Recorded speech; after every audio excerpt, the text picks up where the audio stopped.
पुण्यामध्ये एमपीएससी आंदोलनाचा आज तिसरा दिवस। रोहित पवारही कालपासून आंदोलनामध्ये सहभागी। विद्यार्थ्यांच्या मागण्या मान्य न केल्यास आंदोलनात सहभागी होणार, शरद पवारांचा इशारा।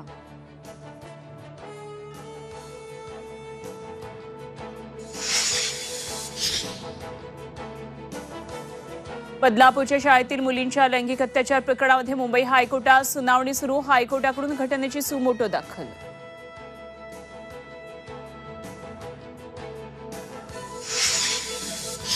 मनसे प्रमुख राज ठाकरेंचा आज गडचिरोली दौरा। विधानसभा निहाय बैठका, कार्यकर्त्यांशी साधणार संवाद।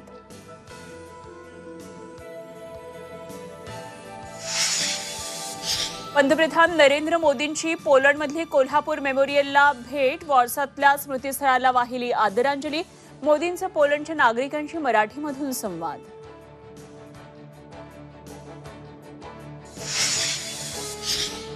ग्रेको रोमन कुस्ती स्पर्धेमध्ये महाराष्ट्राचा डंका। वाडा तालुक्यातला साईनाथ पारधीनं फडकावला तिरंगा। जागतिक कुस्ती स्पर्धेमध्ये पटकावलं कांस्य पदक।